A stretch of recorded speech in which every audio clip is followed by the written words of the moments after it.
Hey, what's up, you guys? Gediminas here. Hope you guys are doing fantastically well. Welcome to Financial Freedom TV, and today I wanted to talk about pain versus suffering. So if you're watching a replay of this video, please do me a massive favor and stick hashtag replay into the comments. If you're brand new, please do say new in the comments as well. Would love to say hi to you. And if you get value from this video, feel free to share it. Maybe somebody else will get some value too. Or you can just tag them in the comments if you think it would be useful for that person to see this video. So today I wanted to talk about the difference between pain and suffering, because you see, pain, we don't choose to experience pain. We just experience it, right? Like either physical pain or mental pain, right? Either, something happens to our body and we're experiencing pain, or something happens in our life when we're experiencing psychological pain, right? And just, you can't avoid that, right? When things happen, tough things happen, you just experience it, right?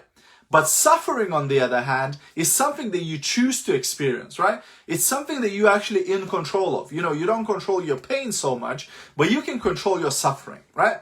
And most people experience suffering because they choose to, right? Because the only way to experience suffering is usually when you're thinking about yourself.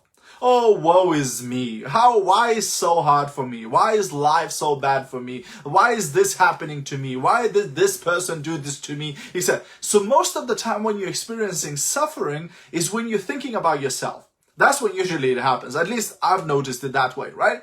When you take away the focus from yourself, then you don't necessarily suffer, right? Because something happens and you just go, well, it happened, right? Stuff happens, right? Like, you can't avoid for things to happen, but you don't take it personally. You don't throw yourself a pity party and you go, oh, why I'm so unlucky? Oh, why is life doing? It just happens, right? Everybody experiences, right? So like Tony Robbins says, he says, life is 20% what happens to you and 80% how you respond to what happens to you, right? So, and you are actually in control of that. Whether you realize it or not, you're actually controlling how to respond to things in your life, right? So before, I used to get very easily angry, very easily mad, very easily, upset or sorry for myself or whatever, right? Because it's so easy to respond to that, right? Like, the word responsibility, right? When you take responsibility, right? And we usually look at it as like, I'm responsible for this or that. But responsibility is also responsibility. It's to able to respond to things in a calm manner, in a composed manner, in an intelligent manner, right? So you could lose your crap every time something bad happens to you, right? And choose to suffer, choose to stress about it, choose to go crazy about it. Like one of the examples used to be, for me, a trigger, getting stuck in traffic. If I would get stuck in traffic, I would be ready to rip the mirrors off my car, smash everybody, curse everybody around, etc., right? Because it would just drive me crazy. And then one day I realized that traffic doesn't care. Whether you go crazy, mental, or you just go, well, let's play, some music. Let's listen to some personal development, right? Traffic doesn't care. It's not gonna move faster or slower because you go mental in your car, right? It makes no difference.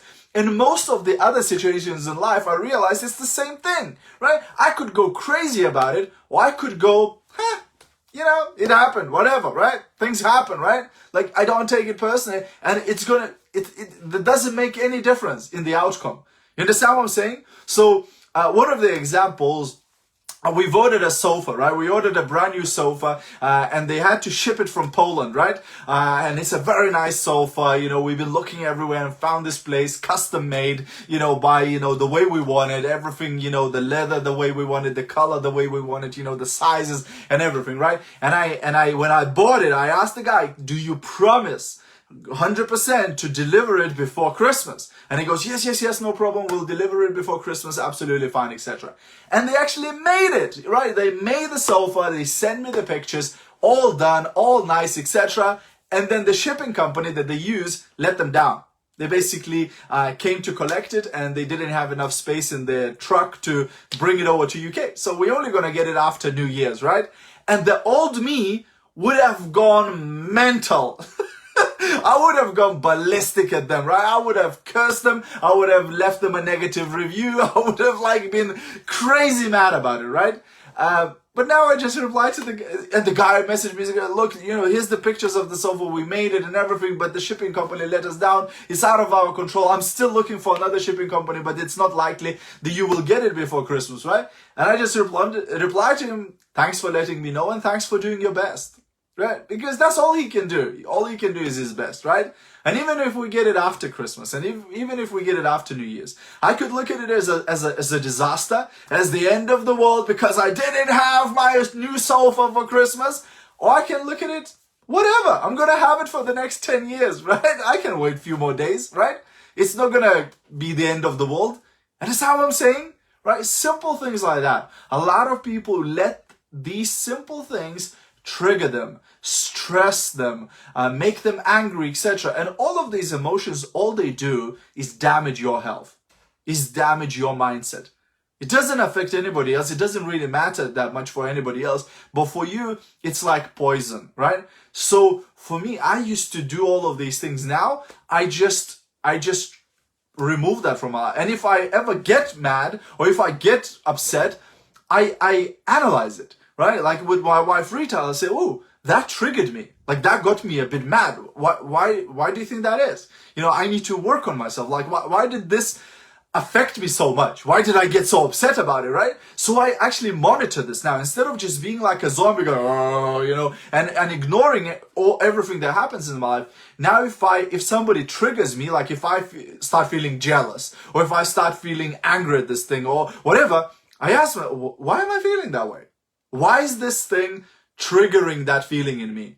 Right? Because it shouldn't, right? Like nothing should make me jealous. Nothing should make me angry. Nothing should make me whatever, right? Because I control my emotions. I have responsibility, right? I am able to respond in an intelligent way to any situation that happens in my life, right? So I analyze that and I think, that's interesting, right? So instead of getting pissed off, I'm curious. Instead of being angry, I'm surprised, right? And I just change the emotion. And when you change the emotion, when you change the label that you associate with it, it loses its power over you. It loses its strength, right? You don't get upset anymore. You don't get crazy mad anymore. And then you can think with a clear mind. And clear mind always makes better decisions. So that's my tip for today, my friends. Thanks for jumping on. Thanks for watching. Hope you get value. If you did, feel free to share this video. Have a great rest of your day. And I'll see you at the top. Bye for now.